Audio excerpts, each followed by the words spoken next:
Hey everybody, Aaron here for Movie Battleground, coming at you with another pre-recorded introduction. Watch yesterday's match, or if you're watching this in the future, the most previous match in the playlist if you want to see another one. So the preamble to this match is not nearly as negative as the last one was. It's more so an explanation. This match was recorded about 2 months ago at this point. It was initially set to air alongside the release of Marvel's Thor: Love and Thunder, which came out mid-July last month. However, due to issues within my own personal schedule, I ended up putting the show on a temporary summer hiatus just to allow that summer schedule to clear up and allow me to get the editing back on track. So instead, I decided to hold the show a couple of extra weeks rather than just straight up airing it out of context and pairing it with the airing of She-Hulk, which began last week on Disney Plus, to a success, I would say at least. I enjoyed it for what it's worth. So this is just to let you guys know that there may be some comments or references in the fight. In particular, there are some stuff relating to the character of Thor, and there may be some comments about non-spoilers, and you may be thinking, well, that's a little ridiculous. It's been out over a month. There is a reason for it. You're not crazy. It's because of the record time. I believe when this was recorded, they hadn't even seen the film yet. So if you're wondering why it may not come up in context to something like that, there's a reason. With all that said, though, guys, I really do hope you guys enjoy this match. Both Shannon and Chris brought it, and I think they made a very fun exhibition match out of this. So enjoy, and we'll see you next time.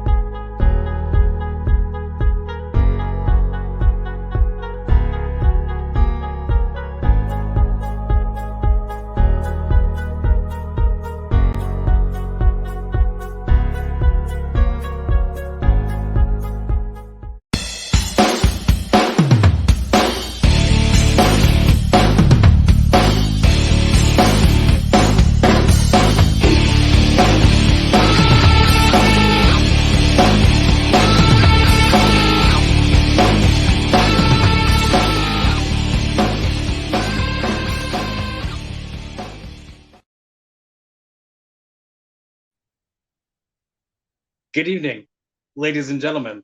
38th favorite dad in the family community, Papa West, Jacob West, this guy right here.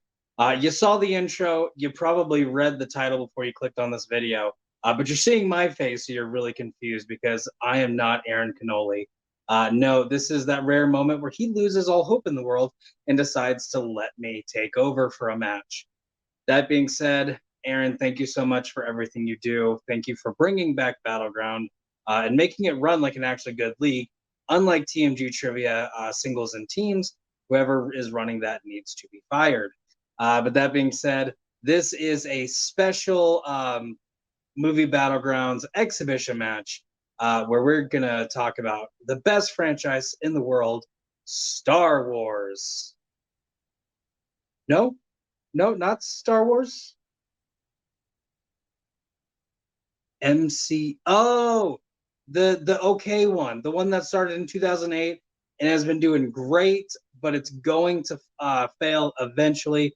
The MCU. We're talking about that one. Okay, we'll talk about the MCU today. Thankfully, I am not competing in this, although I love most of the MCU movies. I have really bad takes about all of it. I have two. I forgot what word I was about to say. Competent competitors. Use some alliteration right then and there. So let's bring them in.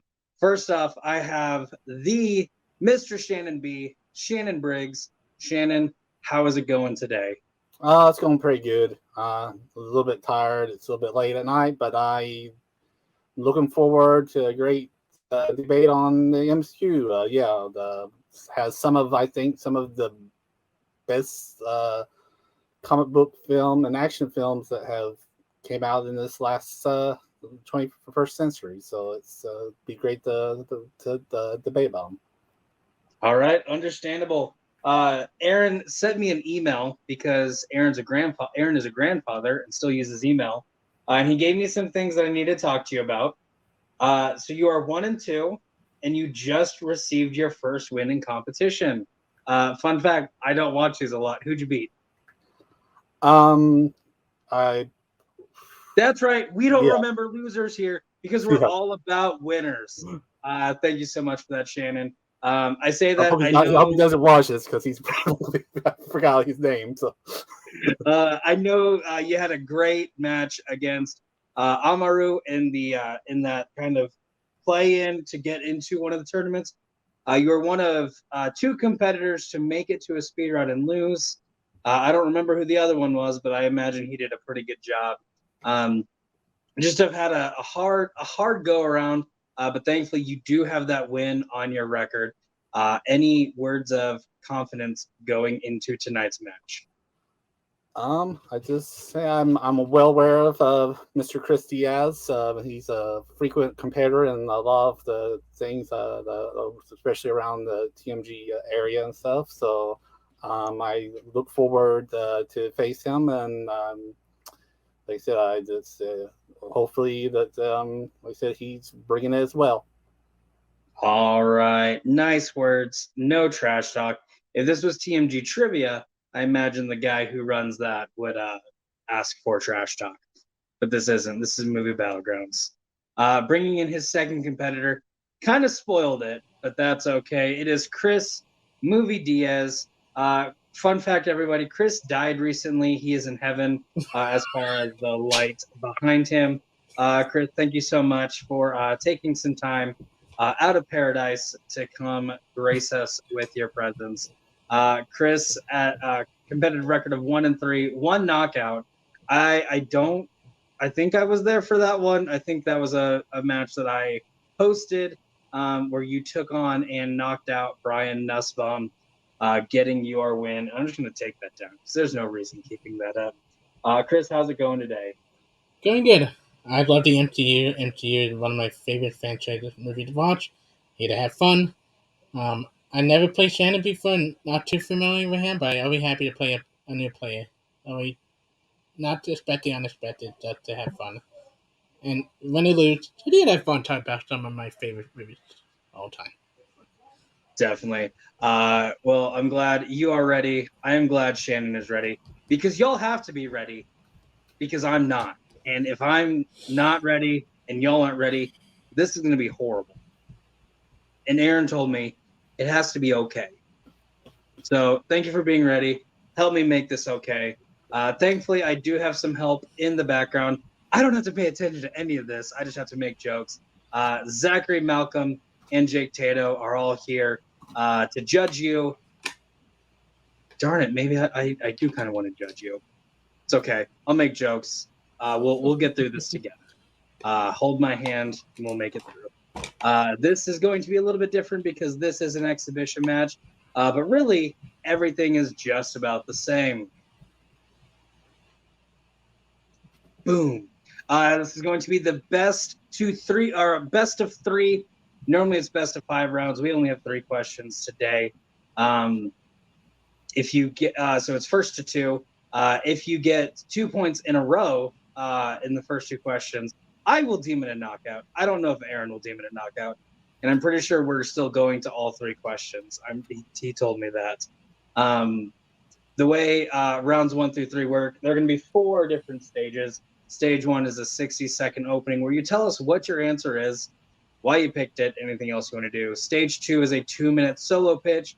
This you can use however you like. It's 2 minutes. Stage 3 is a 4-minute open debate. Y'all are talking to each other, against each other. And stage 4, darn it, I almost got there, is your 60-second close. This is your final time to tell us why your answer is in fact the correct answer. After all the rounds, I will bring in the judges. They will judge you accordingly. I'm just here to look pretty. I'm obviously failing at my job. But with that, Chris, are you ready? Yes. Shannon, are you ready? I am. All right. Well, then let's get into this, starting off with question number 1. And that is, what is the best film of Phase 2 of the MCU? I'm going to go ahead and pull up my timer. Boom, because I am not good at technology. I have to go to a website instead of having an awesome video pop up. Shannon, you are going first on this one. So as soon as you see that timer start going, start your 60 seconds.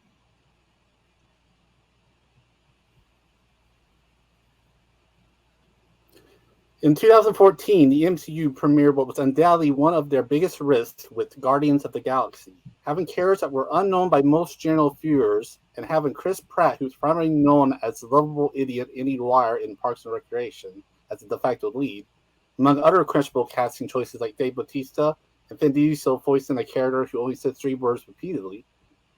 However, thanks to the creative mind of James Gunn and the terrific comedic timing of the whole cast, especially Bradley Cooper as Rocket, and also David Bautista, Guardians of the Galaxy was not only the best sci-fi fantasy film of that year, but the best film of Phase 2 of the MCU. And I will state why in my next argument.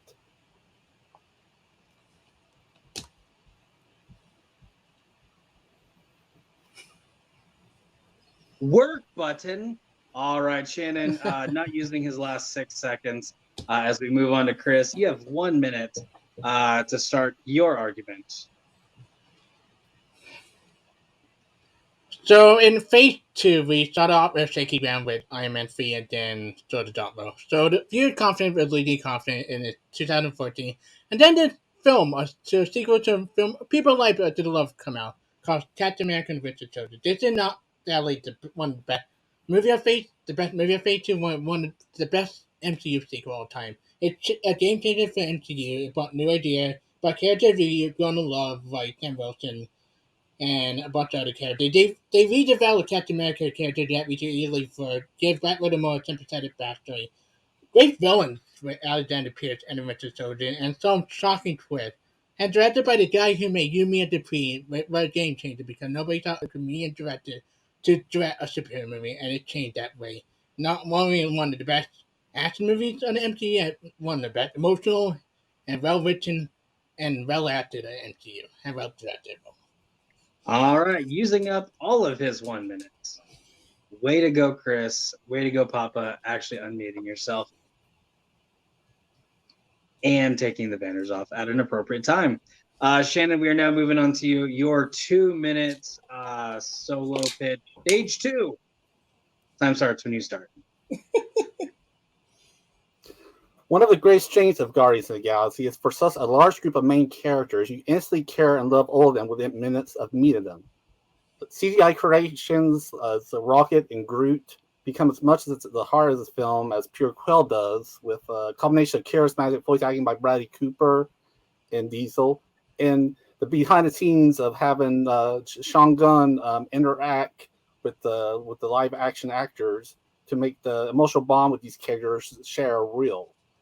Zoe Saldana's Gamora has one of the best introductions of a kick-ass female action star in throughout these films, and Michael Rooker was primarily known as a heavy for most of his career, but he took what would be considered a one-note indie hero of Yonu on paper and gives a unifying performance. And I would say the space battle at the climax, I feel, almost equals the intensity and the action of the dogfights in the original Star Wars trilogy. My main complaint about Captain America: Winter Soldier is it just feel like it's just a stepping stone between where it's more explores more of the Steve Rogers and Bucky Barnes dynamic in the next film, Captain America: Civil War. Also, unlike Guardians of the Galaxy, I feel like the finale of the Winter Soldier kind of drags and becomes like the quintessential problem with the MCU at the time of the third act, just a bunch of like incoherent CGI, and it really took me out of the movie. Also, what helps, I feel like Guardians of the Galaxy is a great entry point into the film, and for newbies, and that you don't get bogged down by all the minutia of what you have to know about Infinity Swords and whatever. Whereas like Captain America: Winter Soldier, you have to know several different movies, the backstory about these characters to understand what's going on. I think that's what elevates it more past the Winter Soldier. And time. All right. Chris, moving on to you. Your 2 minute stage 2. Time starts when you start.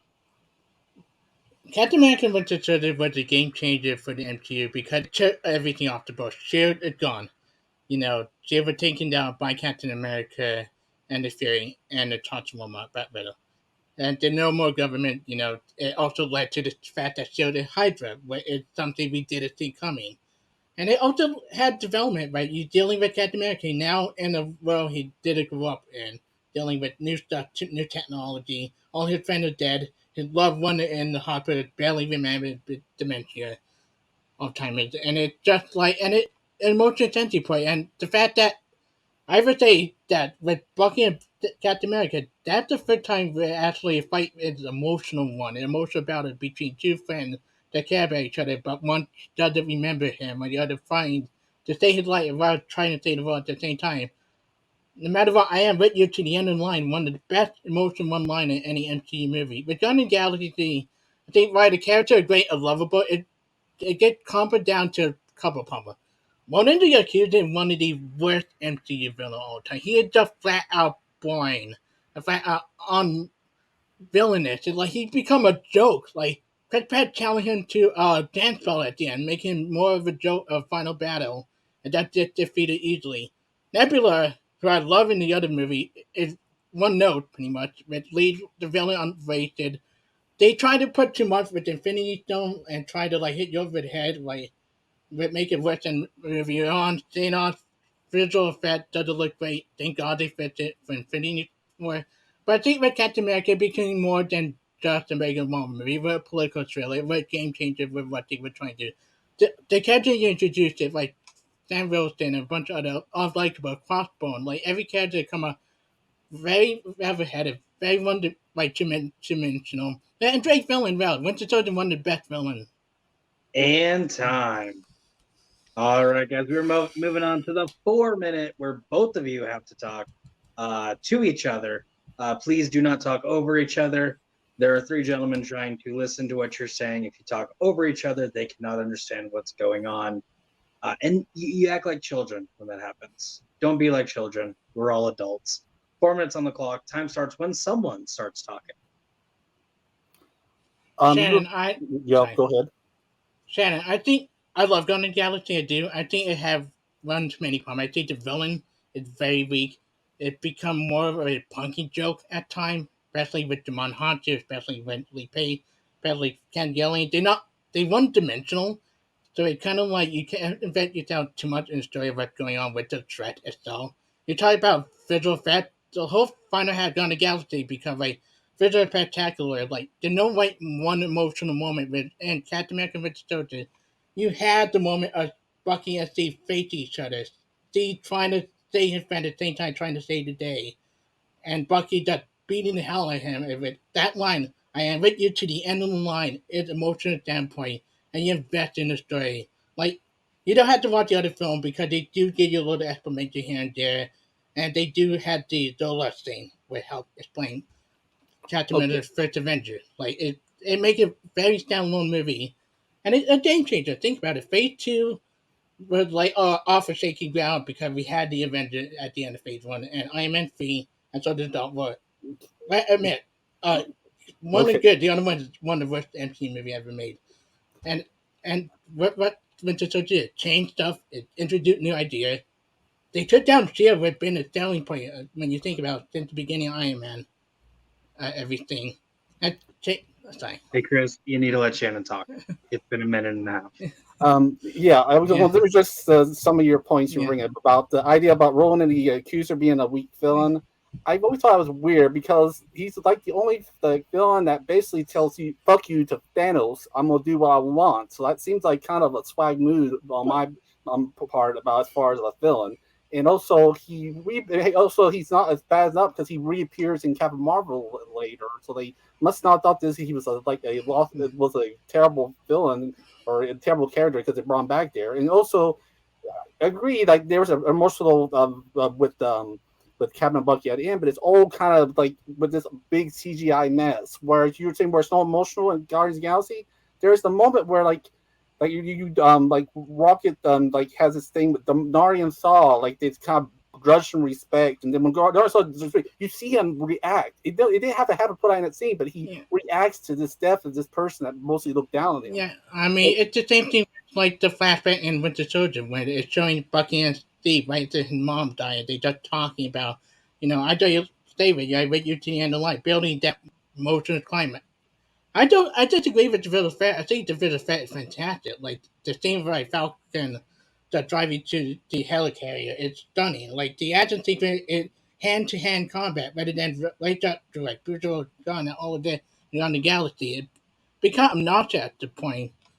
And They like also brought up about that, like how, like it's like the main thing about how like Shield's corrupt or whatever. But it really don't. The movies never really dwell on that part, just in reference. Whatever. It's really mostly just a big thing they went to use on Agents of Shield or show to focus more on this whole like plot point than necessarily what any of the movies kind of make jokes about, like, oh, these bad guys. yeah, These I get but the whole time, but I yeah, mean, but that actually they do because they talk about whether should we keep Shield as it is or should we just clean up the slate. That become an issue during the middle half of the movie when they say we had to take Shield out Hydra, no Hydra. Shield way too corrupted to be used, especially the Harry carriers that to kill anybody and anything, but to treat the order. And the character like Sam Wilson, other than the Pierce, is a phenomenal villain. I think more underrated villain in Phase 2. Played wonderfully by Robert Redford. Natasha Romanoff did more backstory that absolutely you feel sympathy for her, and Charlton had the best performance scene from her. And time. All right, guys, we're going into that 1 minute close. Shannon started us off. Shannon, you are starting off the closing. 1 minute on the clock starts when you start. again, it's very hard because again, like Captain America: The Winter Soldier is a I think is a very good film in the Phase 2 as well. We're talking about very good films here, but I feel like a lot of what with the Winter Soldier is, again, like it's very hard. It's very hard to jump into as far as like as a newbie and stuff. And there's like a lot of the themes with like Bucky and Steve Rogers are more fully explored in Civil War. Again, it's kind of like a trilogy you have to kind of connect it. Whereas Guardians of the Galaxy, I feel like it could be. I mean, it's the best. You could like been a standalone itself. It doesn't. You don't have to do homework as far as like the other movies to be able to understand what's going on. And then it's emotional center to all these characters that the first hate each other, but then end up coming back along with it and happen with it. And I feel like James Gunn adding a bunch of like needle drops, like, I mean, coming out there, you can see "Come Get Your Love," "Hook on a Feeling," "Cherry And Bomb." time. And time. All right, Chris, we're now moving on to you for your 1 minute close. Time starts when you start. I think for Captain America: Winter Soldier, it was game changer for the MCU. It brought a new idea. It brings to light Anthony Russo, who for Jimmy director made a phenomenal movie with that not about just a standalone MCU movie, but a political thriller, very intense movie about two friends that fighting each other, and some of the best hand-to-hand combat, some of the best action sequences put on screen. A relative validity Captain America, Natasha Romanoff, they're very well, who get a lot to do with the movie as well. Great villain like Alexander Pierce, Winter Soldier. When I got the Galaxy, I think it's a very good entertaining movie. It had plot problem. Villain is one dimensional. I think the nowhere stuff kind of dragged the movie down a little bit with the classic nature down to her performance. It's very weird and bizarre. And it's a fun movie. I just think Captain America Winter Soldier is the best movie in the feature. It's the best sequel of one MCU movie. And it's rightful, it's entertaining, it's intense. But it's heartfelt. I read you to the end of the line. That's it. And time. All right. Way to go, you two. I'm going to kick y'all out. I'm going to bring in the three judges. Chris is not a judge. Way to stop yourself, Jacob. There we go. I have my three judges again. Zachary Shelton, Malcolm Objection Hearsay Lay, and Tato, Jake Tato. I'm going to give you all a couple seconds. Reread the question. Best film phase 2. I'm going to do some fact checking. This is where I make jokes. Write down your answer, who gets the point on your whiteboard, and then we'll get to you later. Phase 2 is the following films: Iron Man 3, Thor: The Dark World, Captain America: Winter Soldier, Guardians of the Galaxy, Avengers: Age of Ultron, and Ant-Man. So they probably picked the two best ones of those. Ant-Man, maybe. Who knows? If we had a third one, maybe they would have picked Ant-Man as their answer. But there are only two people today. Chris made the comment that S.H.I.E.L.D. is Hydra. While in Captain America: The Winter Soldier, there is an arc where Hydra takes over S.H.I.E.L.D. It is only higher ups and certain members. It is not, in fact, everyone in S.H.I.E.L.D. But S.H.I.E.L.D. is, in fact, not Hydra. It's just taken over by Hydra. This, of course, is explained more in an arc in Agents of S.H.I.E.L.D., the TV show that started out very good and bombed massively. Chris also made the comment that Ronan the Accuser is the weakest villain. Shannon saying that he pretty much says, fuck you, I'm going to do what I want to Thanos. Those words are never mentioned in Guardians of the Galaxy. I also do not feel Chris was talking about physical strength, character build, I think is what he was referring to. However, that's objection hearsay. But with that, Zachary, you were in the call first. Who gets your vote and why? You never unmuted yourself after I muted you, so I have no idea what you're saying. Oh, I thought you muted me. Sorry. You can unmute yourself at any time. Okay. That was also forever ago. Yeah, I think this was a good back and forth. Overall, I'm going to actually give it to Chris for round one. I felt like he was better. He better talked about like the evolution of the characters, especially like Captain America and the great villains, and just the more of the emotional moments between the two movies. So that's why he gets my vote. All right, so Chris getting the first vote. Malcolm, we are going to you now. Who gets your vote and why? Yeah, this was really tough. To me, it sort of came down to the very slimmest of margins. And ultimately, like, Shannon is getting my vote here, just because, like, it was really tough. Like, they both made up good points, but I think Shannon really hit down on the point where you can jump into watch Guardians of the Galaxy anytime you want. With Winter Soldier, you do have to do some homework and some preamble before that. It doesn't work as a standalone to just introduce people to the MCU. So yeah. And Tato, it is up to you to break this tie. Who gets the point? Amongst all my clearly visible handwriting, you'll see that Diaz got the checkpoint in this round. Again, like Malcolm, I agree with both Zach and Malcolm here. Zachary, sorry. Just really tight fight, but Diaz just was a little more concise on the points. All right, so Tato giving it to Chris. Chris takes our first point in the match. Judges, I'm going to kick you out. And I'm going to bring back our competitors, Chris and Shannon, as we move on to question number 2, which I'm not going to fix. Aaron, ha ha ha, you screwed up. Everyone's going to see it. Question number 2 is, in fact, not a speed round. Which leading or major supporting actor in the MCU has given the worst performance? Pick one specific film if they've been in more than one. I feel like both of you did a good job in picking one specific film. So with that, I'm going to get it up on the ticker. I'm going to get the screen showing the timer. Chris, you're going to start us off. 1 minute on the clock. Time starts when you start talking.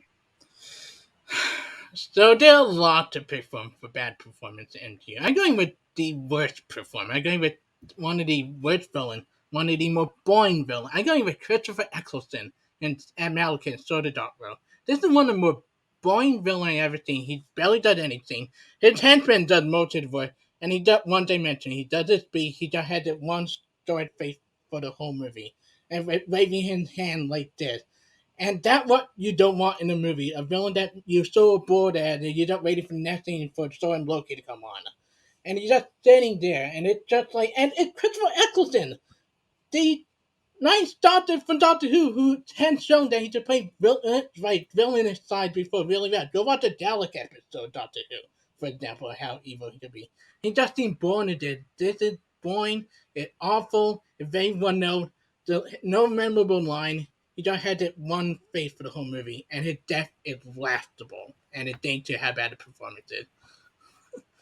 All right, and time. Shannon, we are now moving on to you. 60 seconds on the clock. Time starts when you start. Okay, so like as Chrissy has ready, yeah, like this Thor: Dark World is usually at the. I mean, I feel like it's the bottom of the rankings of the MCU films, and usually one of the easy complaints about it is about Chris Rock's performance as Malachi, which may or may not. I wish it has just came up with Chrissy. However, I believe that there's another performance in that film that is even more. It's more egregious, and that would be Natalie Portman's portrayal of Jane Foster. Because I feel it's it's painfully clear how unhappy and disinterested Portman is in that film. Despite the character seemingly having more of a prominent role, her lack of passion as Jane Foster torpedoes the main plot point that does revolve around that character, and also her chemistry with the other actors, predominantly Chris Hemsworth, is affected as well, and that's why I believe it is the worst performance given in the MCU film. I'm taking your silence as you're conceding. It doesn't matter because time is up regardless. You're both incorrect. It is Kat Dennings, and anything Kat Dennings is in. Boom, I get the point. Question number 3. Hot takes. I can't do that. Okay. You're right. It's actually Elizabeth Olsen in Multiverse of Madness. Stage number 2. Chris, 2 minutes on the clock. This is your solo round. Bring us home. Get us back.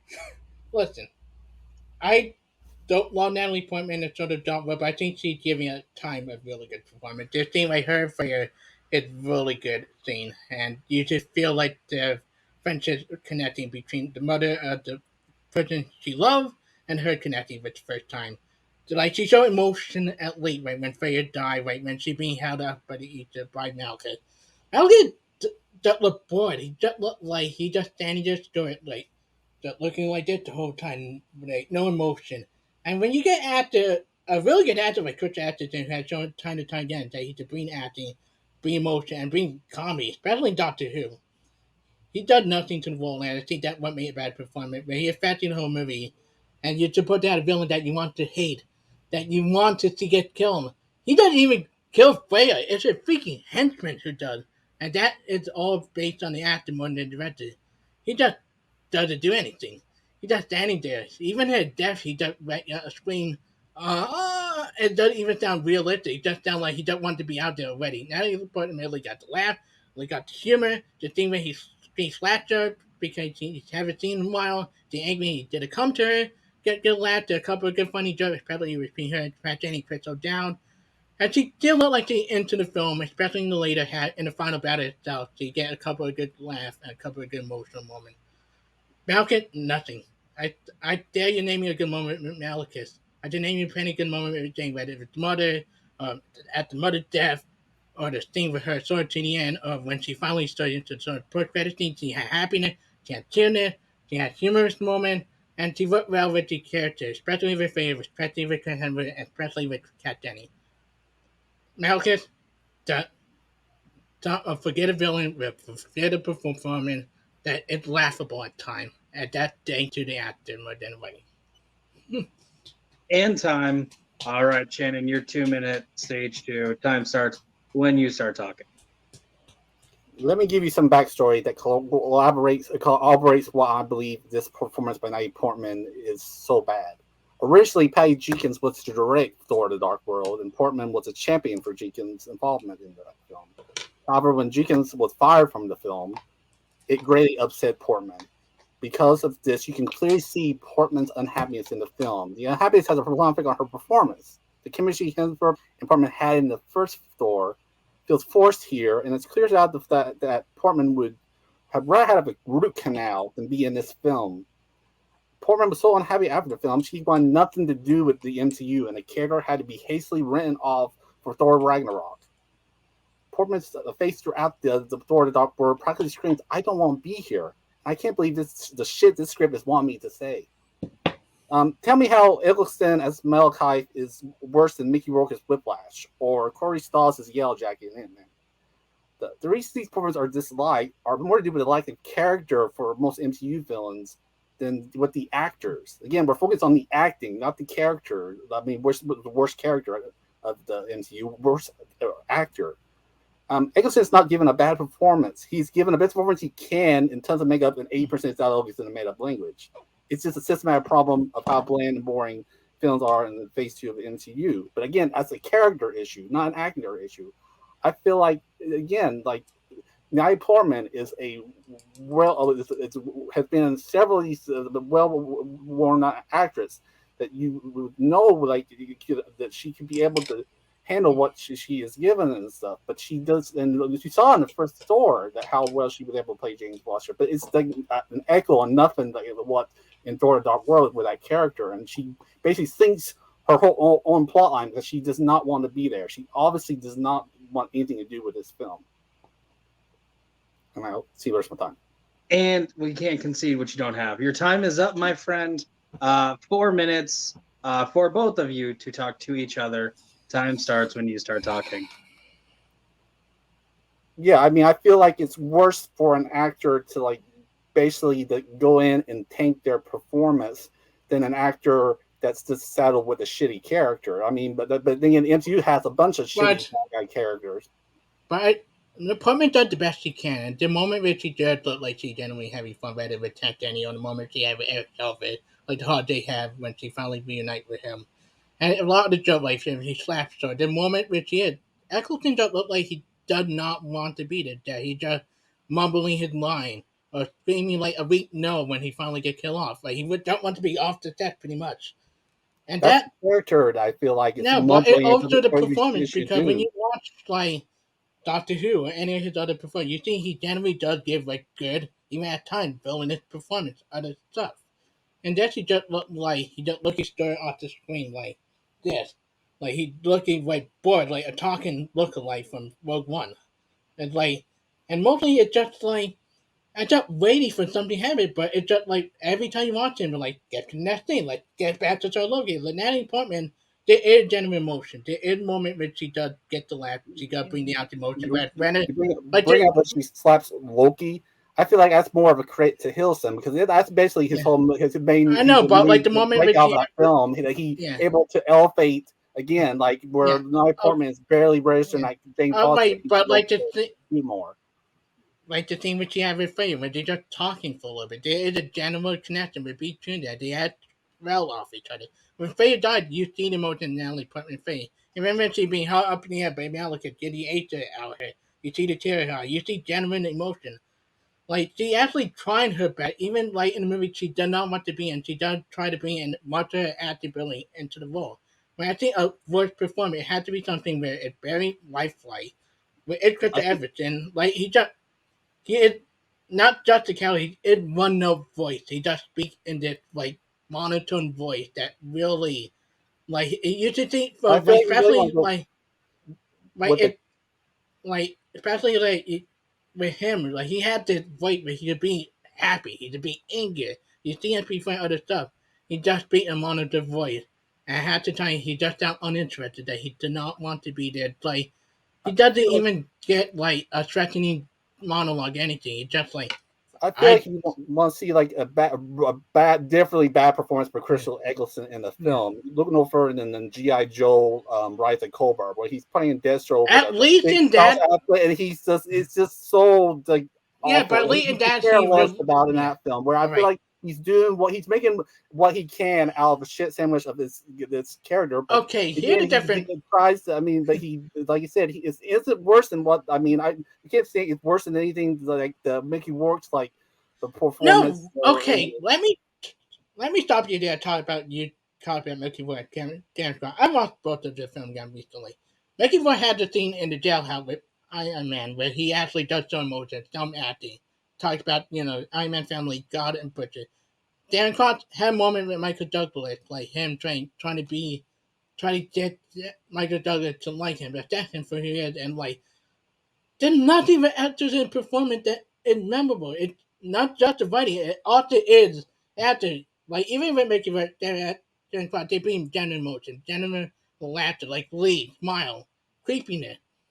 Portman at least had 17 actors created across that is good and short acted. Yeah, you should say she did not want to be in movies, but she is adamant what she had and she gave a decent performance in a film. And I just have so many things, as I said, it's humor, emotion, and its strength.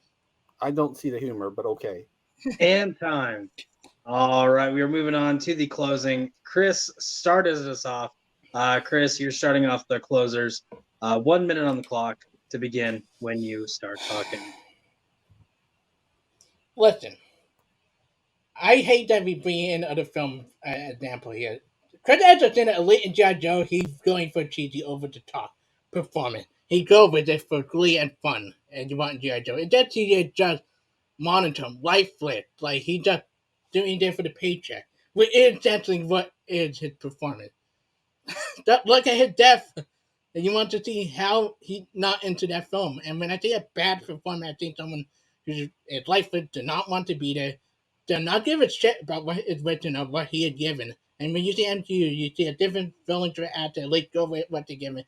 I give Elite over the top of memorable performance. Portman, as I said, had moment of humor, moment of emotion, moment of connection there. Even the scene with Sword, there's some genuine good laugh and some genuine scene. Like, you see the emotion she had in face in the post-credit scene when he finally arrived back.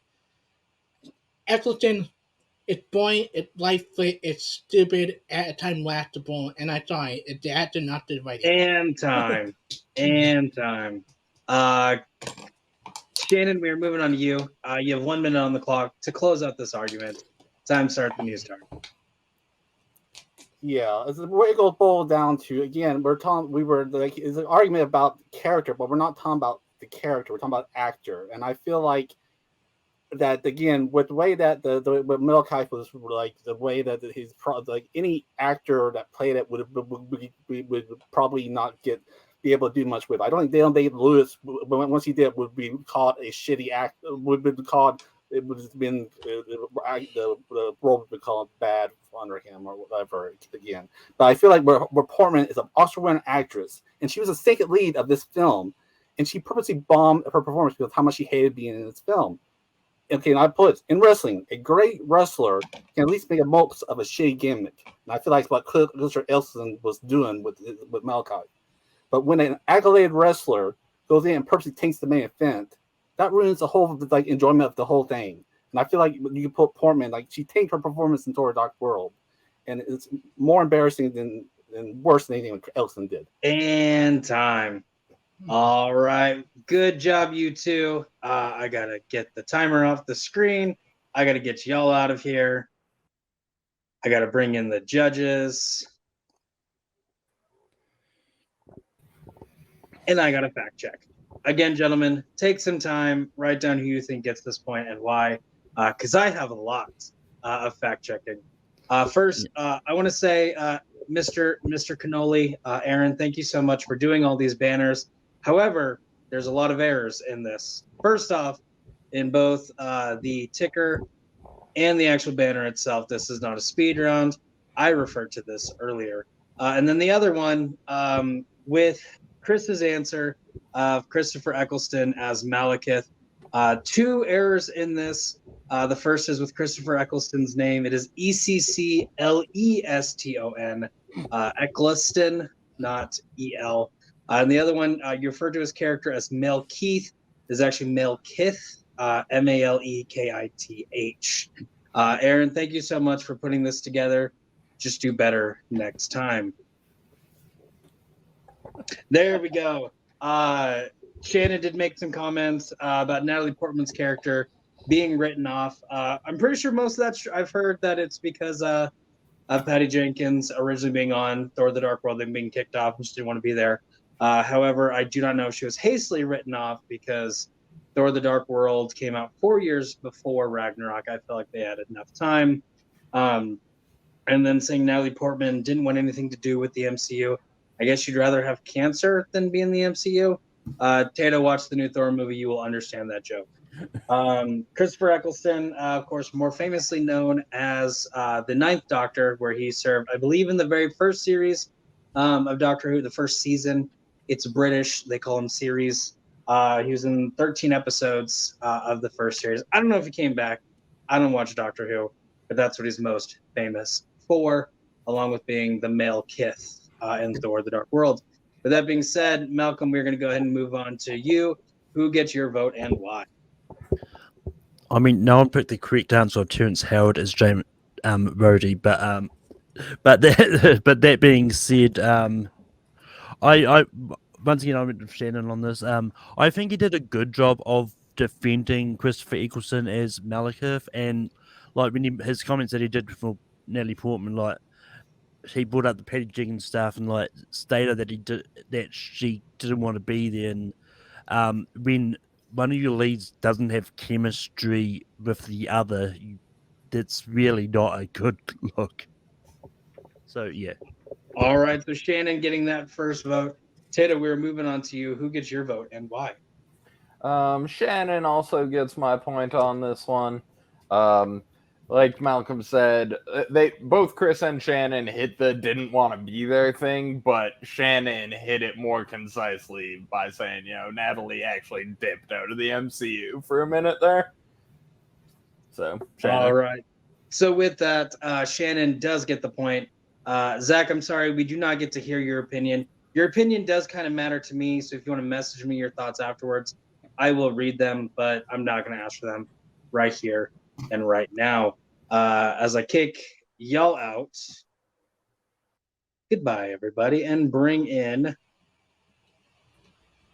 the two competitors again. It's tied game 1-1. Regardless, we're going to do this question anyway, because why not? It's an exhibition. Who cares? But now we actually have to do this question. Your third question, which director who's never made an MCU film should, and what character are they making a film for? So this is your time to pitch us something. I don't know how athletic you are, but pitch is a term often referred to throwing a baseball from a little mound to a guy kneeling with his hand like this. Someone else tries to hit it. Here, you're going to create a story, and you're going to tell me what story's better. Shannon, we are going to start off with you with your answer. You have that 1 minute on the clock to start.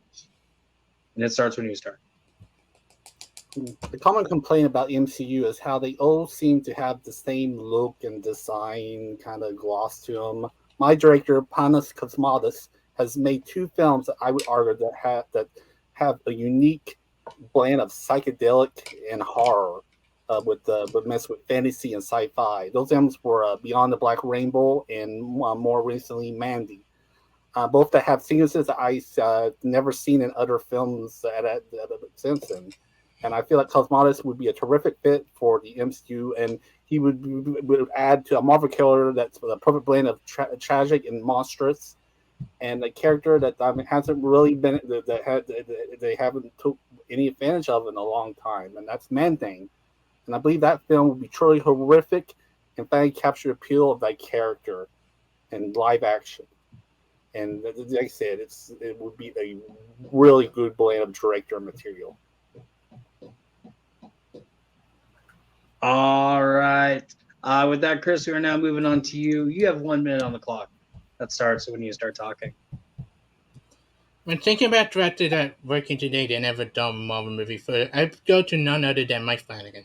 Mike Flanagan is one of the best directors in terms of like Netflix stuff, in terms of movie stuff, whether Doctor Sleep, whether Oculus, whether Jared Game, or whether like TV with Haunting Hill, Haunting of Blight Manor, Midnight Mass. He has a unique director, and I think with Wolverine especially because we want X-Men, but I think they should not float. Wolverine is a tragic character, a person that healed time that never cheated and live more of life with memory loss. And I think where the way that Mike Flanagan does it, where when he does whether action or even like horror, like especially when you look at Doctor Sleep and daily traumatic stuff, whether alcoholism, whether it's like family past, like Haunted Hill House, but just the hanger stuff because he haunted by a hanging baby.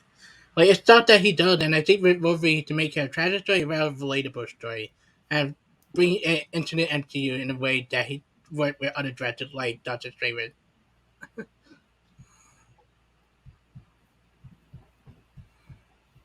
You muted. Shut up, Chris. Shannon, we are moving on to you. Your 2 minute stage 2 round. both of Cosmatos films that I discussed about, they deal with how horrific and evil humans are to each other. And in Mandy, he used a transcendent performance by Nicolas Cage to show the monster inside a man. Well, after the deals were revenged against what he those that he feels that's wronged him. This been went well with Man Thing because it comes to deal with a man inside a monster who secretes acid with negative thoughts, but is haunted by memories of his former life. I feel like we work well with this movie. Like you would deal with like it's this chemist that is turned into this horrible creature, but he's fighting between the monster and inside of him. But like I said, it works well because again, Man Thing was created in the 70s, and both because Cosmatos' films, especially many, feel like they are in their own time, but also contain modern aspects of and themes in them. There's sequences in the Beyond the Black Widow that perfectly display the body horror that Man Thing contains. And it's a sequence where the guy's like doing a vision of himself like completely melting. And the man's can be conveyed with this psychedelic visuals that Cosmatos has mastered. My feeling is very good with horror sequences, but for a Wolverine film, it would be. I mean, what's really important is the action set pieces are essentially a requirement for them. And I don't see where in Mr. Flanagan's filmography that he can really be able to handle the action scenes that would be required for a Wolverine film. Whereas I feel Cosmatos has a terribly quick action in Mandy that's unsettling and would want to work with the Man Thing film, and Man Thing would work well with the MCU because again, it's a play on a character. It's kind of like I mean, again, that can be murderous or and stuff, but again, it's like also like trying to regain his humanity and inside it. And again, that dynamic with what's going on with the MCU would be very, very interesting. And time. All right, Chris, we're moving on to you for your 2 minutes. Time starts when you start. So I want to point out something to say that he cannot do action. Doctor Sleep does have like two really good action sequences in the movie. The one at the house when they try to take the kid away, and the one at the hotel itself at the end. That really good. The My Battle with McGregor and the kid again, where you have played by Rebecca Ferguson. And he does well. I think with Logan, you had to also have not well acted a story that really. My friend again, you have all of it very small budgets, very small set piece, and it does well. Right, whether you're dealing with not the hell out, dealing with family who think that their father killed their mom, and that did not the crazy thing. That sister hung herself because she haunted by a hanging lady. But you're dealing with Doctor Sleep with that McGregor father of an alcoholic, really that he did be alcoholic himself. He's trying to get away for that past at Danny. And also dealing with, trying to help that to go, using her power again for the greater good. And same thing with Oculus, like dealing with a mirror, like, and it does well with body horror. Like, you look at Oculus with the mirror scene, like looking in the mirror at us, I've read it, Hunter Hill House, Black Matter, all so well, a small budget. I think with your guy, I think he is good director. I just think I need to see more for him to think about. I think my friend right now had the best body of work ever. He, and you don't have to make it over budget. Like I think some of the best comic book movies lately are something that a little bit smaller budget and intimate, very personal level where you should tell a good story. And Wolverine, we want the next Logan. I think my friend again is the next person after game man to handle the character like Logan. Dealing with somebody who cannot die, who has power healing and have memory loss, that trying to remember who he is and also trying to be on his own, be this loner. And you see that in all of my fans where he did do well with the story, especially with Logan, get a great actor, some great supporting cast, some great villain. All his villain, all his stuff, really good villain when you say about what you have, over even spiritual stuff. And time. All right, we're moving on to the 4 minute for both of you. Time starts when someone starts talking. I feel like the main problem with like Wolverine is like we kind of seen how the MCU kind of treats the Fox own characters, like specifically like Mr. Fantastic and Professor X and like Doctor Strange and the Multiverse of Madness, and more like a punchline as far as that, and also with Quicksilver as far as the WandaVision. Okay, I get where you're going with Professor. I actually think they do handle him well. He get that moment when he says life or day future past. He wants help on there. I think when you look at Mike Flanagan, he doesn't care about the budget. He does care about telling a story. I think with Wolverine, especially starting over, tell his own story. Make Wolverine a new character also relatable one. There's so much tragedy to Wolverine, to who he is, as someone who heals all the time, who should never die, but he always is alone, and that people around him do die either by him or by somebody who overreacts to him. And I I feel think like that what you that for like, and I think Mike Flanagan is the right director with it works. Like you don't, it doesn't matter the budget. You should go with either a small budget or even a little medium budget, like Doctor Sleep. The visual effect Doctor Sleep in top notch, especially when like some of the Yeah. facial You- animation, like You brought up about the Doctor Sleep, Yeah. his symbol of his action scenes. I don't remember anybody. I mean, it's like coming away with like Doctor Sleep saying, "Oh, that film had tremendous action scenes." There's more focus about the horror and more about the Yeah. characters wise on that film than anything. but that also in the action scene is Whereas I feel like with Wolverine again, like James Mangold set the gold standard as far as like with Logan, as far as like that character. I don't know how much more you can really kind of like glean from Right. that character. I know they're going to try, but I mean, I don't know how you can. But let me remind you of a certain horror director had done horror before that did a Marvel movie. Doctor Strange, Scott Derrickson, did a great job. So it can be shown that a horror director to do well with Marvel property. I think with Mike Flanagan, his depth of work is much more big. I think with your director, I don't need to see more for him. I think Man Thing is something that worked better as a TV show than movie because there's not a lot to the character besides that he's not human intelligent. He had not a lot to his head that made him relatable at do well in the movie. I think with Logan, we're waiting for the next property, the next big thing. I think we need someone who to not only understand the character, but do it in a way that is one relatable, one to add so much tragedy and like touch and such a thing. And when you let Mike Flanagan with like Haunted House, Black Matter, Doctor Sleep, Oculus, Shadow Game, he touched on stuff like sexual abuse, stuff like family depression, family history, alcoholism. Like, Wolverine film wise has had such a huge gamut as far as an arc with that character through countless directors and stuff like that. Again, I don't know what like Mike Flanagan specifically could be able to add more to that character. Whereas I feel like Man Thing has not been that it's like his property has not been like been gleaned by the MCU. But I feel like again they could like again it's perfectly could be encapsulated with Cosmos' sensibilities as far as like a character that could be woven into the MCU. I feel like Man Thing do had the same problem as Swamp Thing, like monster damage that could not work well in film. We saw what happened with DC with Swamp Thing. Felt a little bit similar character that did not work well. I think Man Thing could work better as a TV show, like on Disney Plus, or like the R-rated section of Disney Plus, and to work well there, better up there. I think where Wolverine, we're looking for the next big thing, next character to reintroduce Wolverine. I think Mike Flanagan kind of will. He could bring in new character. He could reintroduce better character. I bet you do a better job with like Rogue or Jean Grey. Even he tried to do a little bit X-Men movie, like little side plot. He did do better. I remember there's several X-Men movies that have gone on with it before, so I'll be with that character. And time. All right, we are moving on to the close. Shannon started us off. So Shannon, you are going to close us out. 1 minute on the clock starts when you start. Yeah. I mean, it's no doubt. I think Mike Flanagan has proven that he's an exceptional like horror director, and he's also done great things as far as with series and stuff like that. Again, but I feel like he's just not a good fit with Wolverine, a character that we have seen his whole arc throughout countless different several movies throughout the decade. I feel like James Mangold was really the only director to understand how to mix the action and drama of Wolverine's story in film.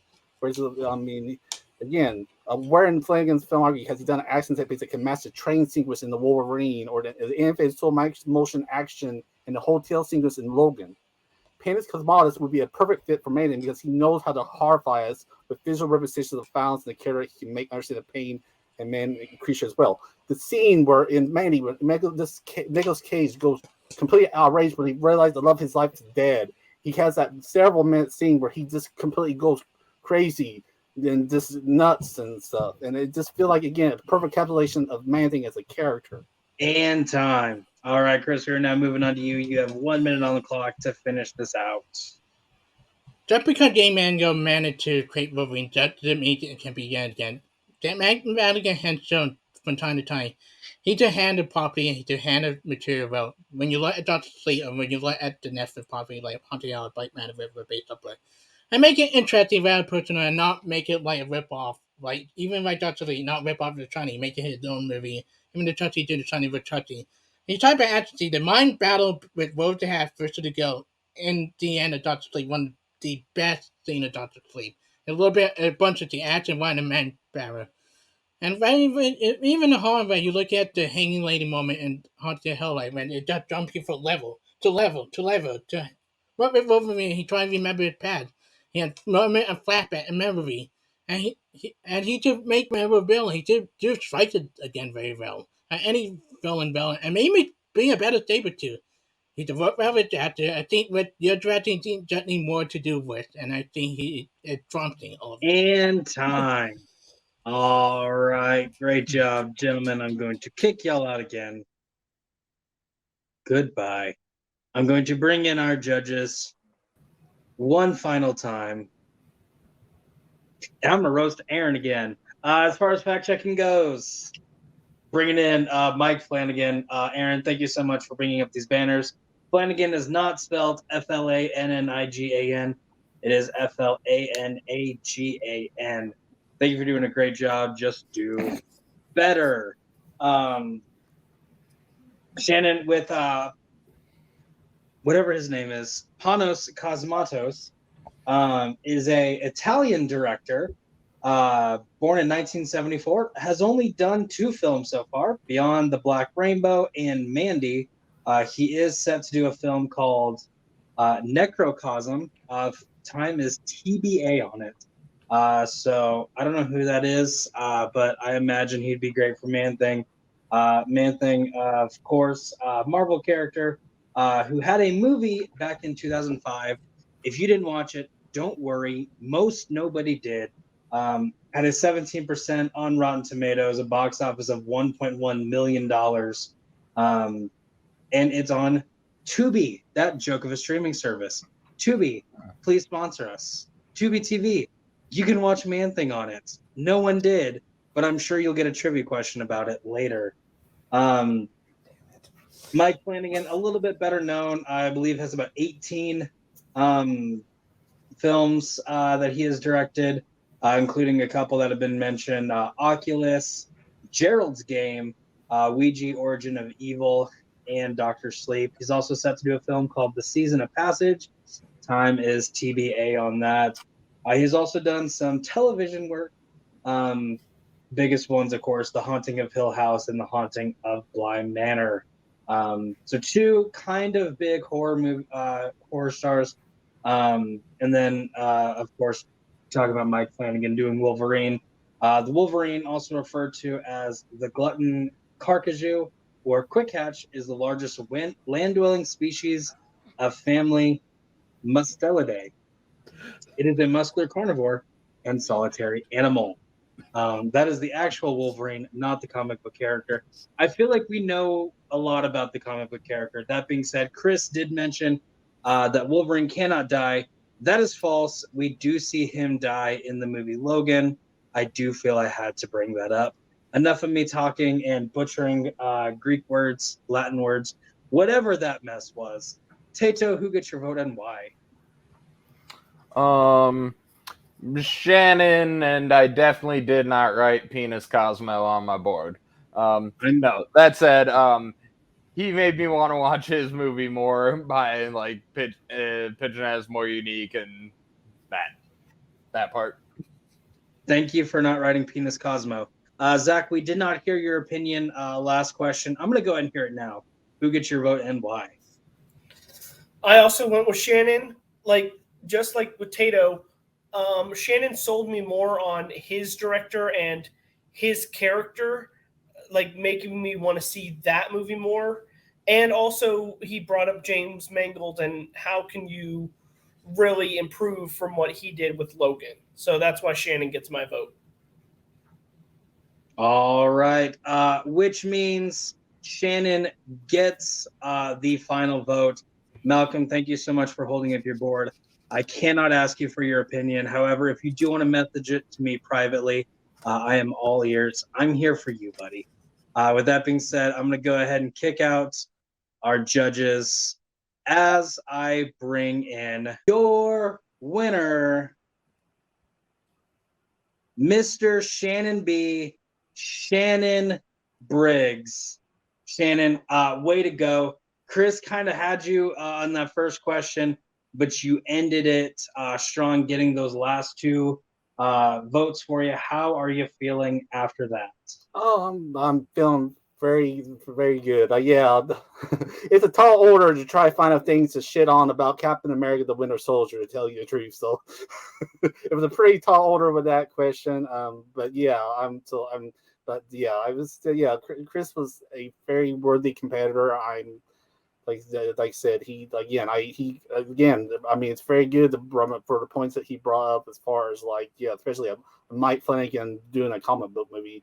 I think would be completely interesting. I just would think probably a different character Wolverine would probably be best. But yeah, I mean, I would look forward to a Mike Flanagan comic book movie. But yeah, like I said, it's a good match. Like I was expecting. Like I said, I really appreciate it. Definitely. Love the words of encouragement and love towards your competitor. That being said, though, we do have some fun things coming up for you. Because you won, we will see you again in December. We're going to have, I'm guessing, a big MCU exhibition title match because there are several of these MCU exhibition matches going. We're going to bring, I hope, all the winners together. So far, the only person who has qualified outside of yourself is Will Cohen, everyone's second favorite Jew in this community. Any thoughts on Will? Well, I will say, I would imagine that the fact that he made it to the next round, that he is, I mean, he has some very creative ideas as far as like the MCU. So I'm looking forward to hearing from him. All right. And do you know who everyone's first favorite Jew in this community is? No, but I know you're going to tell me. It's me. Okay. It better be me. It better be me. Mazel tov. I'm pretty sure we will also see you again very soon. You do have a Battleground match very soon. I actually don't know when that will be recorded or even that Green Room brought up. But we will see you in regular Battleground as you take on a legacy Battleground player. Aaron's words, not mine. Someone who is 1-2 and someone who judged this match and judged you personally for your choices, Malcolm Lay. How are you feeling knowing that you will be taking on Malcolm soon? I'm very interested because again, I've seen Malcolm. Like I've seen Chris. I've seen him in other like areas, especially on like the movie background, but also in other different kind of trivia arenas. And he's definitely a guy that knows his stuff. So I look forward to seeing what the arguments that he will bring up and stuff. So, and like I said, like nothing but respect to my next competitor. All right. Well, loving all the respect going on. Shannon, fantastic job today. Way to get this exhibition win under your belt. And we will see you soon. That being said, I'm going to go ahead and bring in Chris Diaz. Chris, I'm just going to say it. A very strong match. I think all three questions could have gone to either of you. You did a very good job arguing all three of these questions. Got the first one. The second two not quite going your way, but how are you feeling after that? Honestly, I'm feeling good. Like this and the Harry Potter exhibition match, I think, been some of my stronger matches. But I actually knew what I would talk about, and I felt the energy and passion for. Like, I love MCU. I know Shannon is a phenomenal player. Like honestly, probably one of the best players I played against in a while in debate. Like he actually had me on my toe, and I hope to face him one day in an actual regular debate match. All right. Well, I'm glad he had you on your toe. Hopefully soon he'll have you on the other 9, so you'll be on all 10 of your toes. But unfortunately, with that loss, we won't be seeing you come December time. I don't know when we'll see you again, but I do know that you have a match against a fellow competitor who is also 1-3. Aaron, not as fancy with his wording for this one. So I will just make something up on the spot. My best friend in this community, my tag team partner, and your TM Geek commissioner, Kevin the Philosopher Boss. How are you feeling knowing that you're going to get your butt kicked by Kevin? I'm feeling good. Yeah, I'm feeling good. It did be a lot of fun. Kevin is a person I'm looking forward to facing. It did be fun. After my last couple matches, I think, be prepared. I am coming in strong for this year to do better than I did last year. All right. Well, still words of encouragement. I love it. Chris, I'm going to kick you out. Well, I already did kick you out. Let me read this quick email. Just do a general thank you to the judges for the outro and congratulate the winner. Thank you, judges Tato, Zachary Shelton, and Malcolm Lay. Thank you so much for being here. I think y'all did a great job. I don't feel like y'all get as much love as y'all deserve to get. But I love you. Thank you, Shannon, for being a part of this. Congrats on the win. Chris, thank you so much for being a part of this. Congrats on the great performance. I can't congratulate on a win because you did not win, but I can congratulate on a good performance. Be sure to plug subscribing to the channel and plug whatever matches are coming up next. There should be a little button kind of below my face, kind of off to the side, down that way. I forget screen mirroring is a thing. It says subscribe. If you have not clicked that button by now, you better. If it says unsubscribe, do not click it. You have already done your part. Thank you so much. But click that little thumbs up. It means a little bit to me. And then as far as some upcoming matches, this upcoming Wednesday, we will see a rematch between mashed potatoes and fried potatoes. Caleb Hansen and Jordan Owens, with the winner giving themselves a great shot at making the 2022 Battleground tournament. I think the winner is going to get a spot in the tournament. Aaron, not as hopeful as the others. We'll also have the next weekend at some point, the Summer Invitational Tournament is continuing as Kevin Poss, I just talked about him, returns fresh off a KO win to take on Will Cohen on Saturday. So Kevin is going to lose that match, but that's okay because, Kevin, I still love you. That match has not recorded yet. Those are just my personal opinions on the match. And then on Sunday, Chad Webb and Sean Hunter compete in a #1 contenders match for the chance to take on Henry Sanchez. There is no chance whoever wins will be taking on Henry Sanchez.